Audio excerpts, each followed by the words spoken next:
All right, everybody, welcome back to another episode of the Crypto 101 podcast. I'm Bryce, as always, joined by Mr. Brendan. How you doing, brother? We are doing great over here. It's another great day in cryptocurrency. And man, we're back, baby. We're back. No, this is going to be, I always say these are high caliber, action packed episodes. This one's actually going to be truly high energy. This is a wonderful young gentleman who's joining us today, the co-founder of Movement Labs, Cooper Scanlon, who I had the pleasure of meeting in person, and I just couldn't get enough of it. So I said, you got to come back. We got to do a full length episode. So Cooper, thanks for joining us. And how are you doing? Thanks for having me, and G-Move, everyone. I'm doing great. We recently launched our testnet. We've made a lot of really cool announcements recently. Internally, are making a lot of improvements as well, and are going to be rolling out some really cool stuff pretty soon. So excited to cook with y'all again. All right. Yeah, we're going to dive into that. And, before we do, I just want for the folks who maybe didn't catch any of our earlier discussions, I would love for you just to share a little bit about your story and your background, kind of the come up of Cooper Scanlon from, if I remember, Ohio. Yeah, exactly. So yeah, I grew up in the middle of nowhere. Like, it was the kind of place where chickens actually do cross the road. There's not any traffic. It's just, there's like one stop sign, like gas station. But the gas station, it had some of the best food. Like, they would make pizza, they'd make wings, they'd make hoagies. So like I was running that like every day. But throughout that, I kind of realized when I was like 16 that I'm pretty screwed. It's like, okay, this is not going to be the move long term, and there wasn't really any clear route to get out of that. Like, I'd been going, of course, like going to high school and whatnot, but it was never really in like this college thing, this career thing was never really ingrained. Like, I remember it wasn't until I started applying to colleges where they're like, submit SAT subject tests. And I was like, what the heck is that? Like, I thought the SAT is the SAT. You're telling me there's more stuff too? Like, just was genuinely like pretty clueless, but felt that immense stress and weight, like knowing I was in a bad situation, but not really having the understanding of the surroundings super well. So it was through that experience I became super finance oriented because that was a pretty tangible thing, and it was always something that was defining my life in a lot of ways. Whereas like I had to work full time, I had to take care of myself, I had to help my family pay bills. Like it throughout high school was just living with my dad. And so with that, I always was interested in investing in this concept of being able to make money with your existing money. But I generally have maybe like $20, $50 on a good day in my bank account. So investing wasn't really a feasible option. I needed to use that money to like buy food. I needed to take care of myself with that. And so when I got to college, I started to be exposed more to technology and this concept of coding, which I found really interesting. Initially, I was really taken aback by it because the only context that I would hear about coding is people would be like, yo, I got like a 40% on that. And it turns out that was like a good score in the class. So I was pretty like, what the heck? Like, shouldn't you be getting like hundreds? Shouldn't you be getting like good grades? And I was really scared initially because of just like getting wrecked. And it's like, yo, like you're gonna trash my GPA. Like, what's going on here? But over time, started to get like more acclimated to this idea of technology being a really cool vehicle to go from 0 to 1 without requiring a ton of capital. As well as like there's this old saying that on the internet, no one knows you're a dog. And so likewise in like looking at finance careers, it's like, okay, who do you know? What country club does your dad golf at? And what like VPs does he know? And it requires, even like once you get past that, it requires so much of like paying your dues and like 80-hour work weeks. And not just like an 80-hour work week when you're doing it like in this context is pretty manageable, but when you're doing it to make not your boss not your boss's boss, but your boss's boss's boss, like way richer, and you're never gonna see, you're maybe getting like a penny of the work that you're putting in. Like that's not really cool. As well as it's just not sustainable in like the current economy, where at one point way back when you could do, I mean, you'd be working minimum wage job, you'd get a house with like 4 bedrooms, you get a car, you'd be able to have a family. That's not really the case anymore. So it was doubly painful seeing, not only are you expected to work excessive hours, not only are you putting in so much energy and time and you don't really have anything to show for it, but even with that, you're not even going to be able to have your own life. You're not going to be able to get your footing in the economy. So that it was I became very disillusioned with kind of what the opportunity, what the landscape looks like for Gen Z, for, I mean, even Gen Alpha people have it so much worse as well. And was like, okay, what's going to be my hope? Because ever since I was 16, I was wondering, like, what is going to be my golden ticket? What will be my saving grace to get out of this situation? And originally, I wanted to be a company man. I envisioned myself having some form of safety and security under the umbrella of like a massive brand, a household name, being able to demonstrate my loyalty to something and being able to, build a seat at the table through that way. But it really was a newsflash to me when I saw like all of the resources that exist, they've already been gobbled up by people looking decades before I was even born, right? So we looked, things looked really bleak for a while. It was really, really tough for a while. But over time, started to, as I learned more about technology, started learning more about blockchain and about cryptocurrency, and found it as a really cool intersection of finance and technology, where you'd be able to do all of the cool financial things that you dreamed of and do even more with technology, and being able to program information, be able to program money. And with technology being the kind of place, like, it doesn't matter who you are, it doesn't matter where you're from. It's the code, the technology, it speaks for itself in a lot of ways.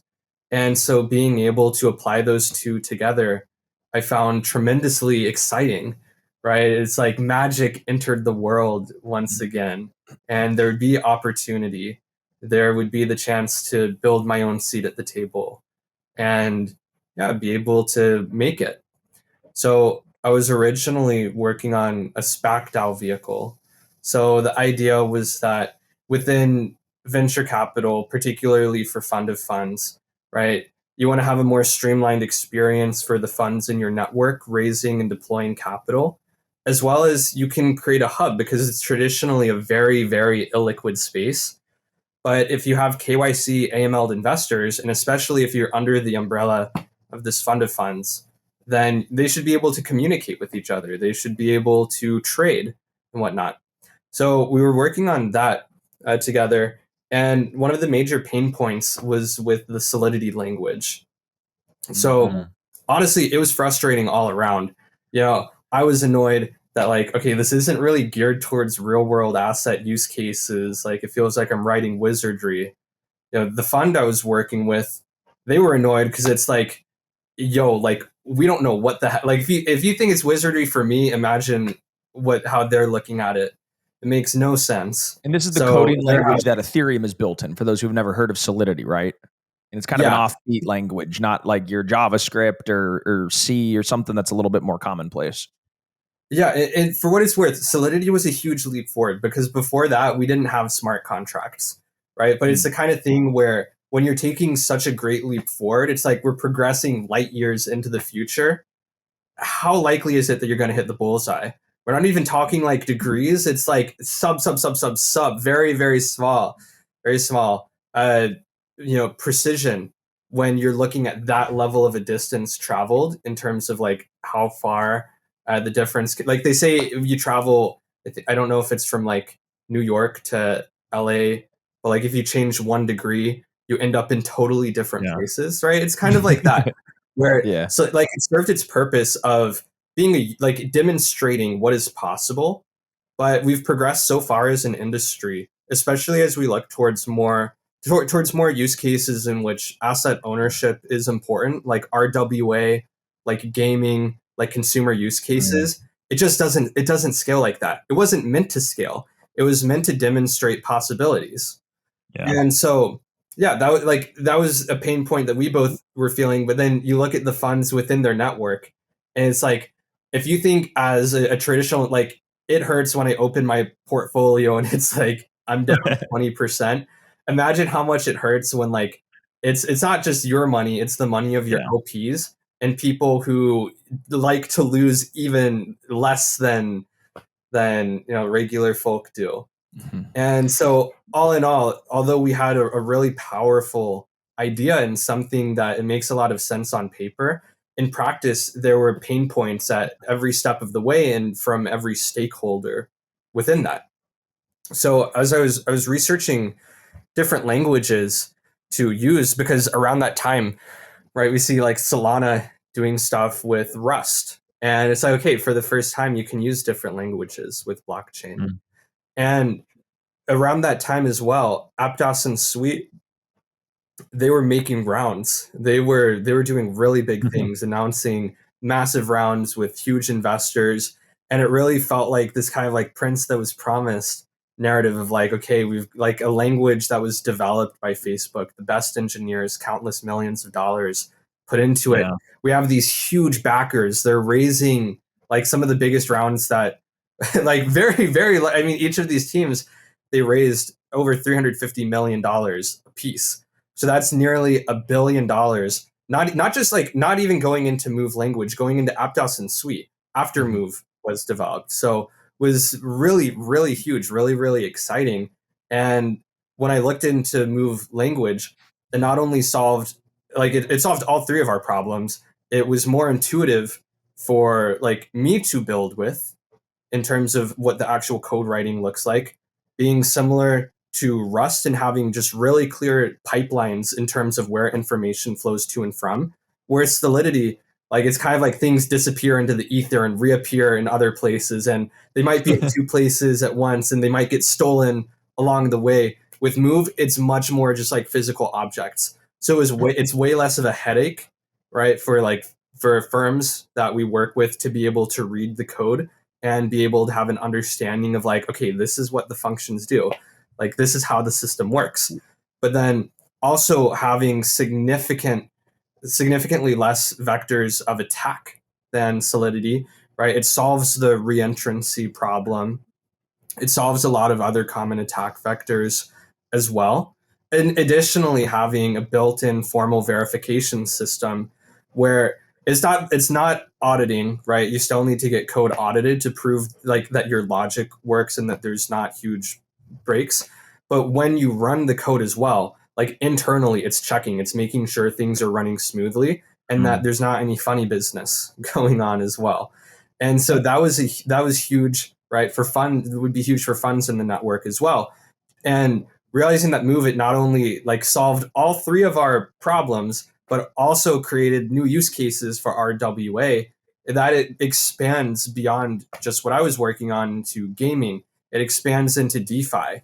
Like Move really solves a lot of the problems we face in terms of onboarding developers. It's easier to learn, retaining developers because your contracts are going to be safer, protecting funds, giving peace of mind to your customers and whatnot, right? It really can come for everything.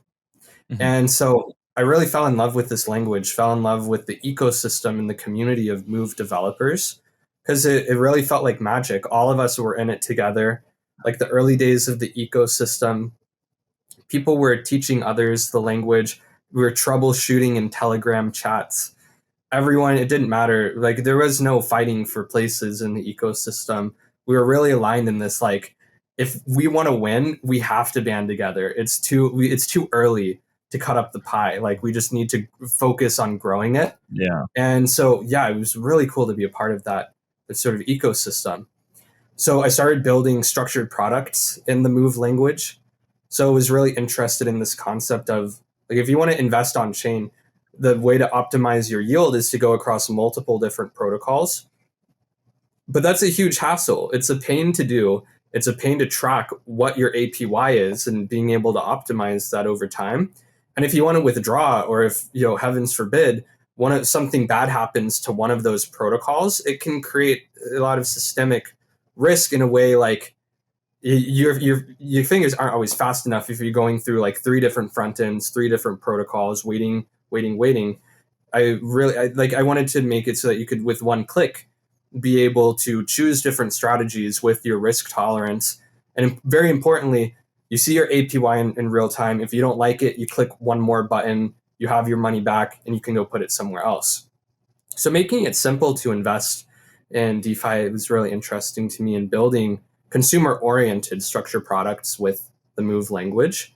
And then in my experience with Move, loved the language, loved the community, but it was really difficult to onboard customers, onboard users, onboard liquidity, because Move blockchains, they launched one deep in a bear market. It was like after FTX happened. Right, not just after, like right after, right? Actually, it was like a week before FTX. So very brutal, very difficult situation, as well as with like this meta. Before, you could launch an L1 and it's like, line up, baby, right? In like 2021, we were seeing a lot of great runs, but that's been played out, right? And Yeah. the people, right, if you're launching a new chain, now you're going head to head with all of the existing ones. And in a bear market, there's no new people coming, right? People are leaving and they're migrating into the biggest chains. So it was a very difficult, like, it's a very difficult culture problem to begin with for launching a new. And I want to go back to the kind of like problems that you saw with Solidity and the way that blockchains were done previously, because you talked about a couple of the problems that you saw, whether it was like safety and security and liquidity and organization for coders and all this stuff. But I guess what interested you the most with Move that made you kind of think, hey, we've got to change the way that we're doing this? I'd really say it's that intersection, that it's not just making one benefit. I wouldn't point to any one specific category. I think they're all very important, right? Being easy to learn. It means you see fastest growing developer rates in places like Vietnam, places like Bangalore, where you have a lot of your hungriest folks. They're getting plugged into the internet. They're looking to completely leapfrog this kind of financial system that the people have been born into, and be able to find freedom for themselves. I think that's how we onboard the next 1,000, the next 10,000 developers for the industry. Looking at security, right? Every other week, a protocol is being drained of tens of millions of dollars. That cannot scale. So it just makes sense to be using more secure smart contracts as well. And in addition, being able to empower the use cases, right? Facebook designed this. They had in mind, we're going to onboard our big finance friends, our big tech friends. We're going to use this to power consumer applications. So it really fires on all cylinders. And that's what inspired me. Like, okay, I'm going to quit my really good internship. I'm going to drop out of college. I'm just going to go all in on this Move language, because it's not just making like one single bet. It's making like really stacking and really like strongly intersecting bets all on this one Move language. And so if we kind of take a look at something like Sui or Aptos, they kind of burst onto the scene. They had this new Move language. At a really high level, what is the end user experience that's different than just Ethereum? Is it just that we have, more, security and quicker speeds, or is there something more fundamental that's going on? Yeah, so I think from the user experience, I think it should be as abstracted away as possible, where you shouldn't know the rails that you're working on. You should just be able to benefit from the performance and the security. So yes, Move has faster TPS because it can process transactions in parallel, as well as, yes, part of the user experience is the lack of experience of getting your money stolen. You don't have to worry about that thing anymore. But I think that we'll see new use cases empowered by the Move language. For example, we have this really cool team called Henry that's essentially building honey on Web3. And what's interesting about that Oh, is nice. they're able to create very consumer oriented products, as well as you see games being developed such as Infinite Seas, where apart from Move, they have a really cool model where their in-game economy is powered by like an AMM. So that's like Huh. just fundamentally interesting for a game. But what it will look like for that is just it's more streamlined for the developer to build these consumer oriented things. It enables them to build out use cases and build out things for their end user that might not be possible or might be more difficult to do with Solidity. But a lot of the streamlines, they're happening under the hood. And they're happening like they're decreasing the amount of developer hours it takes to build applications, decreasing the amount of costs and the amount of time spent auditing, making it just like devs are going to be happier. They're going to be like, okay, this makes so much more sense. Instead of doing like 20 steps, they can do 4 or 5. And then for the end user, they just get to benefit from a streamlined product and just be none the wiser. I like to just be on my iPhone. I like to press the buttons and stuff. I don't want to know what's underneath there. Like, And there's but going to be that's more what makes, applications because if you have all the developers that are just churning out more applications and more research, the end user is just eventually just going to have access to better products over time. So it sounds super exciting, and it sounds like you also won't have to, like in Ethereum, bridge things back and forth to Optimism and Arbitrum and Base and Ethereum. Where I think I saw Vitalik Buterin, who founded Ethereum. He said that he wants eventually in the near term to like obfuscate away all of that bridging, so it's just you're just feeling like you're on Ethereum. And then Solana doesn't even have any bridging or anything like that. Do you see a world where we could actually combine Solana and Sui and Aptos and Ethereum, and we could just move money around, and it could be on all of those blockchains, and you don't even really have to know which blockchain you're on. You're just moving your money where you want it. yeah, I think that's a vision of a better world, right? Especially with Ethereum being the cultural hub of crypto, with Solana also being a major cultural hub. The fragmentation, right? That's something we experienced as move builders, where it's really difficult to onboard folks because of what the opposite of what you described, where it's a very fragmented ecosystem. So to be able to just agnostically experience Web3 and really like I think a good user experience requires the user to know as little as possible of what's going on. If I want to buy a token on Solana, I shouldn't need to know that it's on Solana. If I want to buy a token on Ethereum, I shouldn't need to know it's on Ethereum. I should just be like, I want to buy this token. I go and buy this token. So I think that would be a much better user experience for Web3. And our vision is that Move will be everywhere, and Move can be this unifying factor for folks, no matter on what chain you're on.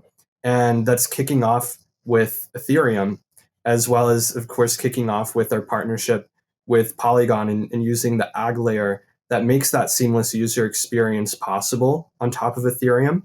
And our vision is that, like, as we keep cooking, as we keep developing, right, as we build out our products, we'll be able to see that experience expanded to more ecosystems and be able to grow this tent, welcoming everyone under it to get to use Move and get to use it in a seamless and unified manner. Awesome. And Yeah. what's kind of next at Movement? What's something that you're working on? I saw that there was a big announcement recently. The testnet has been going and kind of churning, and then you already have 160 million in TVL. Tell us a little bit more about what's upcoming and what's recent. Yeah, for sure. So we were so excited to launch testnet, and in a lot of ways, we were quite stressed out as well, because when you launch a testnet, like your number one fear, right, is kind of like launching a party. You want to make sure that you've got people coming because you don't want to launch a testnet and there be nothing to do. That's like the biggest nightmare ever. And so when we ended up launching this testnet, it ended up being quite the opposite. Day one, we had about 30 protocols that were live. We had over 300 different quests for people to do. And the way that we were initially thinking of it is like, okay, let's firstly drop all of the puzzle pieces on the table so that one, people can put them together as they see fit. It's really like a choose your own adventure. as well as that we're just optimizing. We want to grow this as much as possible by getting applications deployed, getting quality front ends deployed, and then each of these applications giving people things to do. Because when you think about it, it's not just an opportunity, like it's not just movement, right? But you also have applications each doing their own test nets at the same time. So it's a great way for anyone to get exposure to the network, to get exposure to applications, and then when the time comes, get recognized by each of them. And then what we realized in practice is that if you're like brand new to Web3, and that's a group that's really important to us because the Move language was developed for these folks, as well as that's our vision to onboard people into Web3 and create just a better user experience, right? If you open up this test net, you see 30 different applications, you see 300 different things to do. You can be pretty overwhelmed. It's like being dropped in the middle of the ocean. And so been cooking up, we've been cooking so much, particularly on like a V2 testnet experience, where for people who want just a more structured, be able to look at, let's say, 30 things instead of 300 things, then they can do so and have a very simple experience to see what some of the best that we have to offer within the ecosystem, and be able to do so in a way that I think is going to be really reminiscent of RPGs that a lot of us may have played growing up. And I think it's going to be a really, really cool experience. So what was important to us as well in this creation of testnet is that you have two different games that's being played. So you have a short-term game where when you think of testnet, it's your traditional like, okay, it has a start, it has an end. In the period, you're doing certain things in which you're earning points or some other system. And at the end of it, you're going to be judged, you're going to be rewarded based on the points that you have, and then the game ends. You did the thing. But you also have this longer term game. It's something that's very dear to us. It draws into the name movement itself, that this doesn't just stop at mainnet, right? The vision here is that people are going to be able to build their own seats at the table, and that the short-term game of testnet, it's like you should be able to take those, you should wear it like a medal or like a trophy that you can take to applications building on top of us and be like, look, I am a rock star creator. I am really good at making memes or making art. And so these people should be able to find work and find recognition at applications within our ecosystem. And that's true for each of the different guilds which we've identified, whether you make art and memes, whether you want to be a community moderator, whether you're an on-chain degen, you want to write content, you want to write guides, or even just like inviting people, doing referral type stuff and engaging with content on Twitter or YouTube, kind of being that energy. There's a place for everyone. There is a clear path in which you can be rewarded. And that works on a short-term game, right, where we can define a start and an end. But what we're really excited by is that it continues onward. So people are getting moderator positions at movement and in ecosystem applications. They're getting hired. We've hired some people from our community. Applications are hiring people from our community as well. And so there's an alignment between this game as well, where what you do in the short term can contribute to what you do in the long term, where that's ultimately the vision that we have for folks. And so now what we're doing, the short term game originally is like, okay, here's 300 puzzle pieces, put them together how you want to. It's like we can do better. We can define a 30-piece puzzle for people to put together and feel confident that they've contributed in some capacity. They know where they stand. They're not going to feel pressured like, oh, I have to do all 300 of these things. And yeah, it's so that's it's not as overwhelming, right? Exactly. So we're going to not only make it less overwhelming, but it's also like if you've played World of Warcraft, you're going to have a lot of nostalgia. Yeah, I think so. I'm just genuinely stoked for that next, like this phase 2 of testnet and what we're going to be rolling out for folks. And then of course that ties into the mainnet, where we've been approached by a few folks. Namely, we have close partnerships with Solve BTC as well as 280 Capital. Has been a tremendous supporter, tremendous backer of ours, opened a lot of doors for us, is now supporting a lot of people within our ecosystem and taking that a step further by supporting applications in the ecosystem with liquidity as well. And so it really demonstrates the excitement that we have, right? Both from like really esteemed investors with incredibly deep roots, especially throughout Asia, and then also major protocols, right, such as Solve BTC, in which you have BTC folks who are holding it because it's the safest asset and they want to earn yield on it, because who can say no to that? But if you're putting that into Solidity contracts, you're opening yourself up to an entirely new attack vector where all of your BTC can just get stolen from you like that. And so overwhelmingly, right, they're looking at Move language to be able to deposit Bitcoin on and be able to have that double security and peace of mind. And of course, right, we're a new network. There's a lot of opportunities in the early days, which folks who are, right, of course, early liquidity providers, early backers, even early traders, of course, when the network goes live, are going to be able, of course, to build a seat.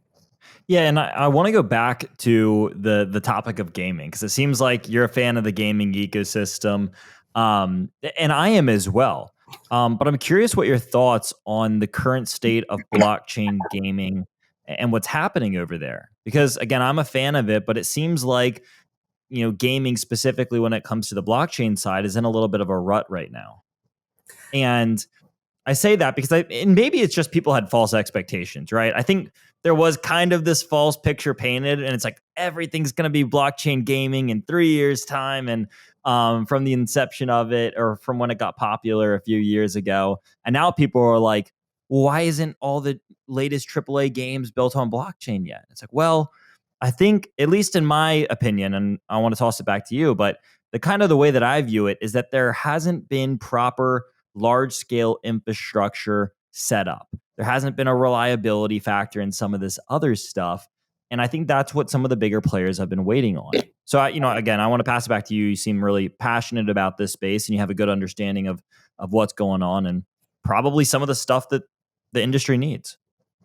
Yeah, that's a really good point as well. So when I think of blockchain gaming, what excites me the most about it is this composability of assets.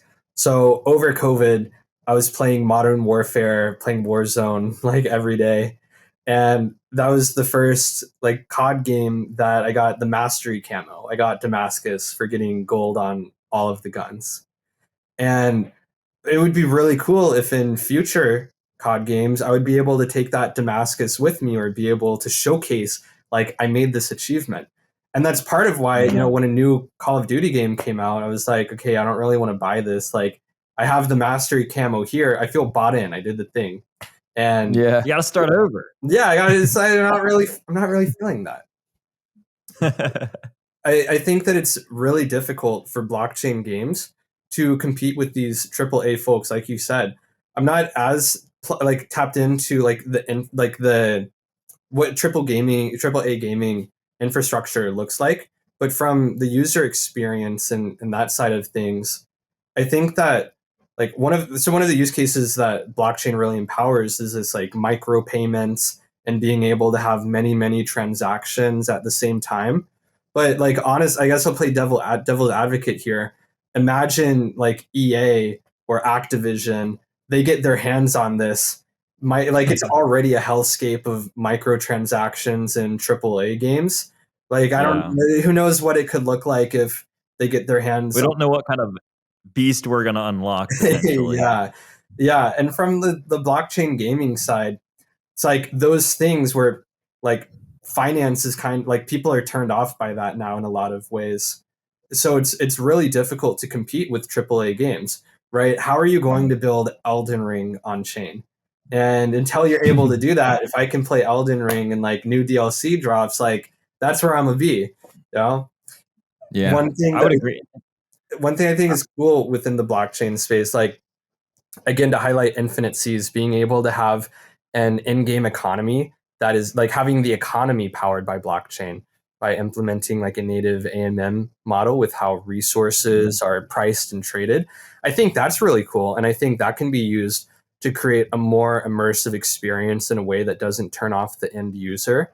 But I think one of the more difficult things is going to be breaking out of this, like, look, dude, if I can play a AAA game that I can play for 200 hours and is like a masterpiece, right? How is a game that's like how are you going to compete with that? I think is my biggest question.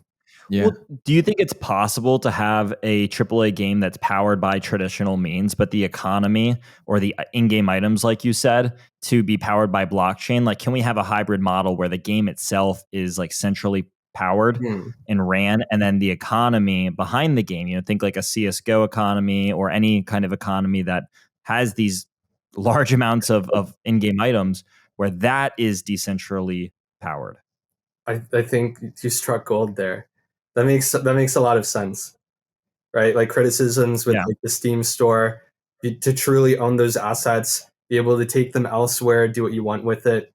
So I think that's one of the cool use cases of blockchain, that it allows, especially with move language, it allows things to exist in themselves. That is to say, like, you're like my Damascus camo, it only exists in the context of Call of Duty Modern Warfare 2019 servers. It only exists on my account that's tied to, whatever. So yeah, I think that would be a very interesting model to see abstracted and much more user friendly. But I wonder what encourage, because like Valve's making a killing on their store. What would ever encourage like someone who What owns that to do?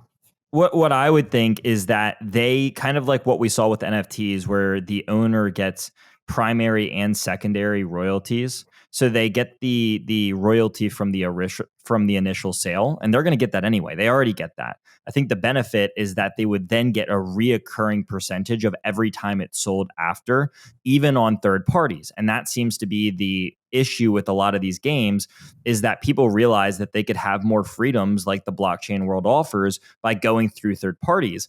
The difference here is that if all these in-game items are a form of a non-fungible token, not in the sense of like a JPEG way, but in the literal sense of how non-fungible tokens and NFTs can be used, that they would get primary and secondary sales guaranteed, because it's built into the code to send a percentage of every time it's transacted back to a specific wallet. And so for me, that's where I look at it from like a beneficial standpoint, and say they're guaranteed to not lose out on those secondary sales, which they are currently losing out on. Interesting. Yeah. That's pretty crazy. I want to get to how our audience could get involved. And I know you guys have something that's going on called the Olympus or the Battle of Olympus hackathon. So I want to cover this, as well as kind of as we wrap things up. How can our users who are listening today get involved with everything that you guys are doing? For sure. So if you're a developer, or even if you're a first time dev, Battle of Olympus is a great place for you. We've had over 1,000 teams sign up for it, 75% of which are brand new. And we have a lot of guides of how to go from 0 to 1 with Move. We're making guides for like the different verticals and different categories that you can compete in, how to make a simple application on that front. And that's a really good way to participate in the network and to qualify for all of that fun stuff via Battle of Olympus. And then if you're not a developer, not interested in developing, that's where testnet.movementlabs.xyz are building the Parthenon hackathon comes in. So like, as I mentioned, we have 5 different guilds, each of which has a different specialty and expertise. And you can do the things that interest you, right? So each of these is a specific track. It's a specific bucket. And so when you're completing, like, you don't have to think of it in terms of like, oh, I'm being judged based on 300 things. Each guild is its own bucket. And so it's more of an internal thing. So you can play the games that you want to play, and you don't have to worry that like you don't have any exposure in one of the other games, right? You're not going to be judged based on that. You only have to worry about that if you're an overachiever and you're like, I want to do every single thing. I want to be pulling from every single bucket here. And then there's another bucket where we're thinking just of transactions on chain. So even if you're like, you don't want to do any quests, you don't like that model, you can just play around with the chain and we'll see that. We'll recognize that. So that's the main way right now to get involved, is to head over to our testnet, start questing, right? You can check out our Twitter as well, where you can join our Discord. We have a really active community with some really awesome folks called Guerrilla Movers as well, where this emerged or completely organically and spontaneously within our community, where some just real legends, they were like, okay, we self-select ourselves as the most active and engaged folks on the movement. And they made a community around that, where if you want to be a part of the community, like being recognized by the gorillas it's honestly like the coolest thing ever, right? And they have different levels within their structure as well, all the way up to silverbacks, which make like you are an OG, you are a massive contributor to the ecosystem. And that's something that we see as well, and something that we're going to be paying very, very close attention to. Because what's really important to add, like to stress here, is that our testnet experience, it's not just an on-chain experience. There's a lot that happens off-chain as well. And by being a part of this movement, that's what we're looking for, right? Mhm. We're not looking for, okay, who's done 5 million transactions, and that's how we're going to, that's the lens in which we're going to look at things. We're looking at it way more of like, we want to empower real humans and real people to build a seat at the table, be a part of a community, and that be the way that the game is played. So really, really highly recommend hopping in the Discord, asking around, chatting with other people. Look out for folks who have the Guerrilla Movers role, because they're really great members of the community, all like super chill, really nice people, as well as like everyone's looking to optimize their experience with the testnet and doing all of the types of things. So lots of folks that can help guide you as well, because as of right now, there are still so many applications, so many quests to do. And yeah, like that's why you have a community, you have an ecosystem. Absolutely. It sounds like a place that's just a lot of fun and a lot of learning. And I think it sounds like a really awesome opportunity for all Crypto 101 listeners, not only to just learn more about crypto and but really through a gamified approach. So Cooper, we can't thank you enough for coming on and talking to us all about Movement Labs and everything that you guys got going on. And everybody who's watching at home, take a look into the show notes. We will have links to all of those places that Cooper directed us towards for you to get involved. And hopefully some of you guys, you hop in their channels, become a silverback gorilla, and make a big splash and let them know you came from Crypto 101. Cooper, thank you so much for hopping on with us. Hell yeah. Thank you guys. This was a blast. Awesome. All right, everybody, stay tuned. We got some more incredible founders and guests coming up in just a week. Come back, same time, same place, and we'll be here. Thanks, guys.